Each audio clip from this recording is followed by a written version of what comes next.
Welcome to the Defeat the Drama podcast, where you'll learn tips, tricks, and strategies to help you gain clarity, find purpose, live boldly, and defeat the drama in leadership and life. Host Kirsten E. Ross is known to many as the drama-free queen. She is the undisputed expert of transformation. She'll move you from resigned, resentful, and overwhelmed to focused, engaged, and empowered. Welcome to the Defeat the Drama podcast. I'm Kirsten Ross, your host, and this is episode number 32. Drama zaps energy and steals focus, so let's defeat some drama now. In today's episode, I'm going to be talking about correction conversations again. This is something that so many of my clients struggle with, and there are lots of elements to it. So today I'm going to be talking about shifting your mindset to create guilt-free correction conversations. Doesn't that sound great? I just want to start by telling you, whether you're a business owner or manager or director inside of a larger business, maybe you're an entrepreneur just getting started, that you have a right and a duty to lead. And part of leadership is creating the vision and getting your team aligned. And regardless of your best efforts, there will be times when employees working for you will not make the right choices. And if you continue to tolerate it, your business will suffer. You will suffer because you'll be frustrated, overwhelmed, resentful. You just have too much on your plate. You'll have that resigned feeling of if I want it done right, I need to do it myself, and your customers will suffer. So you must lead well. And this is an important part. When someone's not functioning the way you need them to function, you've got to let them know. It's also in their best interest. You're giving them the opportunity to be successful. If you sit in silence, they don't even have the chance to make the right choices.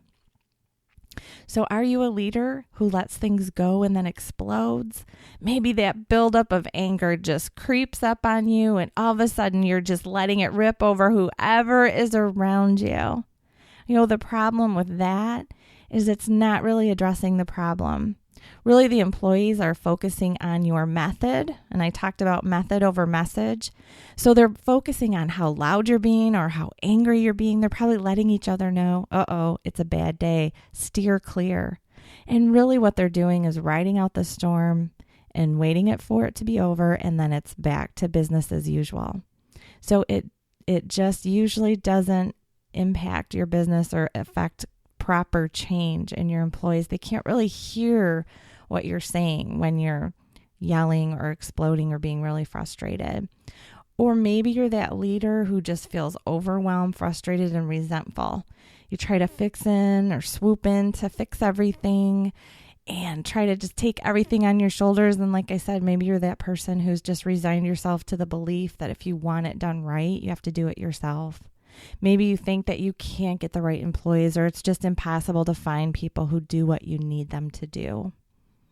Many of the clients I've worked with have fear, anxiety, guilt over holding people accountable. And you must. They end up avoiding those correction conversations, and it just leads to what? Drama. And you get less work done. So let me share just a couple of situations I've encountered through clients, and maybe this will sound familiar to you. So in one, it was a small health clinic that was taken over by a larger health organization. And while they were a little tiny clinic, not really on the map, one of their x-ray techs failed to keep her certification updated. So when the larger organization took them over, they said, well, we can't handle the liability of that. She's got to get recertified. So, the manager had to go to her and say, you have to get certified. And what that employee did, instead of doing what she should, and mind you, they gave her 2 years to complete it and get the certification back up to where she needed it to be. They were going to pay for it. So really it was just her, opportunity to make the right decision and just put in the time and the effort necessary. So there was going to be an investment of time for her. And that's a pain to have to go back through and get your certification back up. But, she didn't feel like doing it. So instead of taking the 2 years to go back and get the education that she needed, she used the time to walk around and talk about how this large health organization was trying to push her out of her job. And the manager felt guilty. She felt so bad for this employee. She knew she needed the job. She wanted her to keep working there, but the employee wasn't making the right choices. But here, this manager who really had no control over the choices she was making, was the one taking on the guilt, taking on the burden. So by the time I started working with her, she just felt horrendous. And it was about time where they were going to either move this employee into a different position or out of the organization. So I started working with her and said, this isn't on you. She has free will. You gave her every opportunity to make the right choice. So I helped her with this simple mindset tweak that I'm going to help share with you in just a minute. In another example, it was a business owner whose money situation was plummeting and he couldn't figure out why. Well, his office manager was in bankruptcy. She had full access to all of his money, his receipts, everything. There were no controls, no double checks in place. And she had a history of not having 100% integrity. So, I said, just put some controls in place to make sure that you don't have a little, seepage of money going to your office manager. She's in a really difficult financial situation. She'd made a lot of bad financial choices. And, sometimes people will take advantage of a situation, even if their situation isn't bleak. But if your situation's tough, you might even be more inclined to do something that you wouldn't normally do. So I said, just, have someone else be in charge of the receipts or counting the cash, or, you need a couple people with eyes on your stuff. And he just said, I feel bad. I don't want her to think I don't trust her. So in his mind at that moment, his guilt or his compassion, I hate to call it compassion because compassion is a good thing. I'm not saying take away your compassion, but the reality is that guilt can't win over your business. He wasn't going to get to continue to serve his customers if his business went under, and it was impacting his family. And so why was his need to have her feel trusted when she was possibly not being trustworthy? Why was that winning? So in both of these situations, I helped them shift their mindset to remove the guilt that they were feeling. And for you, it might not be any kind of major situation. It's just ongoing. You just try to avoid those correction conversations like the plague. They don't go as well as you'd like. And correction conversations can happen in many different forums. It doesn't have to be a discipline, and maybe you don't even have a discipline process. I encourage you to. But so, really a correction conversation. So here's just the beginning of the shift. You're just seeking to tweak the performance of an employee. It can be an attitude. It can be a missed skill. So it's just seeking to tweak, change up a little bit, better align with your business objectives. Hopefully it's a catalyst to change. Ultimately, if you do it right, there, as in follow through, either that you're going to be very clear with your expectations, you're going to have consequences that your employees will know that you'll follow through on. So either that employee will make better choices now that they have a clear understanding of what you want, or you're going to walk them through your discipline process and eventually out the door. Or sometimes they quit when you really start holding them accountable. But so either way, it's a catalyst to change in your business. It can be part of a discipline process, part of a performance improvement plan. So, and I like to use those as a positive thing. Sometimes people see those as negative. Oh, I'm on a PIP. Well, it's an investment in your success. So I encourage you to use that as a tool, because you can use a PIP with rock stars. It's an investment in them, saying like, you're awesome and I want you to move from your awesome place to an even more awesome place. I'm going to put you on a plan that helps you move to the next level in the organization. I know a lot of organizations don't use those that way. Maybe you have a separate form that you use, but, talking to employees about performance isn't always about you're doing horrendously bad. It can be about I want to start giving you some of the skills to move to the next level. Having a correction conversation can be part of performance management. So maybe it's hopefully you're having quarterly quick meetings with your employees, and you might talk about, here's an area where I see room for improvement. Or they can happen just ad hoc. Hey, I saw this happening yesterday. Here's what I'm thinking we can do differently or better. So there's a lot of, really correction conversations should be just a part of daily life in a business. It's just everyone working together to do things better, serve your customers more effectively. Okay, are you ready? Here is the quick new mindset. This is the shift. Now, the items I'm going to tell you right now, I'm not suggesting that you say them, but it's the place where you will be coming from as you have the correction conversation. So as you know, our nonverbal communication is over 90% of what we communicate. So if you're trying to talk to an employee and you're thinking, oh, I just feel so bad for you, and oh, I hope you do the right thing, and I don't want you to be mad at me, and oh, I feel so bad even having to bring it up. What's your tone of voice? What's your body language? Where's your eye contact? So I want to give you a shift in mindset that's going to empower you. It's going to remove the guilt and the fear. It's going to have you coming from a place of I am supporting you. And it really, I've been using this, in speaking. It's in my books. I've used it with clients, and it's amazing. It just seems super simple, but it makes a dramatic difference and transform the way that my clients and participants in my speaking engagements use their correction conversations. And I'm making you wait. So, and this will be in the show notes as always. So if you're driving or working out while you listen to this, just go to defeatthedrama.com, click on the podcast site tab, and find this episode 32. And you'll find it listed. So, and like I said, you're not going to say this stuff. It's what's in your mind as you're having the correction conversation, whether it's a discipline or part of performance management or ad hoc. And you might want to have it on a sticky note in front of you just to keep it top of mind because you never know how an employee is going to react. And I want you staying in this mindset regardless. Okay, here we go. So the first one is 1. I want you to be successful. So regardless of whether they feel like you're coming down on them or you hate them or you're being so mean, it doesn't matter what they're thinking. Ultimately, you letting them know the specific expectations, what's the definition of success in your business, you're giving them the opportunity to be successful. Why? You want every employee to be successful. You wish the best for them. So correction conversations are coming from that place.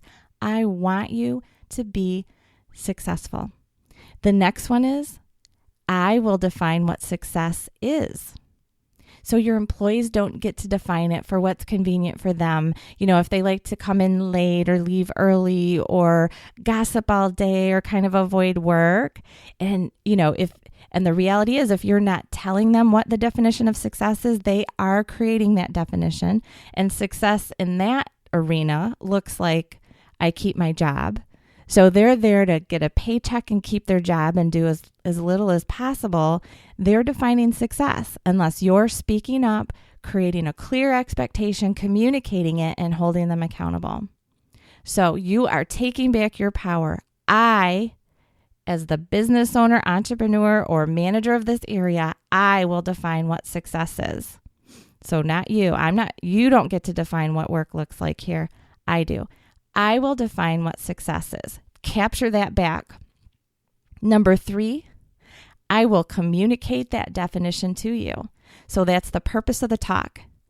You are very clear on what the definition of success is. What do you need them to do very specifically? And then you are communicating that to them. So you hope they hear you. This is really important stuff. So I will communicate that definition to you. That is my job, to communicate that definition to you. The 4th one is, you will have a choice. So this mindset shift puts the control where it truly is on the employee. Should you have guilt if you don't have control over their actions? No. If you have clearly defined what success looks like and told them what the expectations are to keep working there, and you've given them the resources and the opportunity, the training, everything to make the right choices, and they still aren't, who's deciding to make the wrong choices? That employee, not you. So why should you feel guilty if you've given them every opportunity to be successful and they're still not making the right choices? Go back and listen to the healthy boundary episode too. That one, if you're not speaking up, if you're not seeing that they have free will and you're reacting to their inability to make the right choices or their choice to make the wrong choices, then you're doing all the accommodating for the relationship you have with that employee, and your business and customers are suffering. They have free will. Give them the opportunity to be successful and then release it and allow them in the hope that they'll make the right choice. And that brings me to the last one. I hope you choose well. Because again, you want them to be successful. It's a win-win. If you have a great correction conversation and they follow through and they hear you and they say, "Oh, I got it. Yeah, I'm going to start I'm making informed decisions now. I get that my job's on the line and I'm going to do the right thing." You hope that that's going to happen. You don't want to have to fire someone and replace them and all of that. It's a win-win if they start making the right choices. If they don't, though, it's on them. So let me say them again quickly. So the new mindset, this is the shift. And you're going to have these written down near you the next time. I literally have many, like hundreds of clients have probably left sticky notes or something on their desk or by their computer or something to help them stay focused here while they begin to have great constructive correction conversations with their team. All right. So the 1, I want you to be successful. 2, I will define what success is. Take back that power if you've given it away to your team. I get to decide what success looks like, not you. I get to decide how you spend your time here. I get to decide what the focus is. I get to decide what time you get here and what time you leave.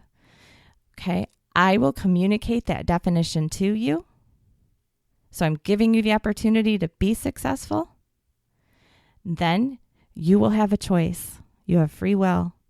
You have the opportunity to make the right choices or the wrong choices, but there will be consequences if you make the wrong choices. And then the last one, I hope you choose well. And remember, it's choice. You have done everything in your power to help them be successful. If you've told them clearly what the expectations are, if you've given them the resources to be successful, now it's on them, and it's a win-win, if they choose right. So there it is. That's the simple shift in mindset that will empower you and remove the guilt. And remember all of that. Now, if you found this helpful, I would love to hear from you. Just go to my website, defeatthedrama.com. Click on the contact me. I'd love to hear your stories.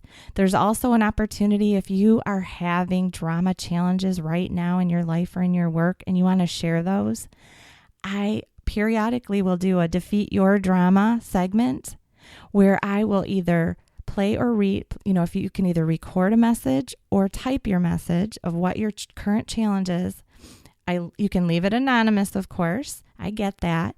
But then I provide you with customized solutions on a future episode. So you can do that right from the website as well. Or if you feel like, oh my gosh, I don't know where to start. If you've been listening to this podcast and you still need more support, contact me for that as well. I really am on a mission to defeat the drama one business at a time, one leader at a time. So contact me and let me help you. I often help create a dramatic difference very quickly with the tools that I'll help you with. So until next time, make it a great day.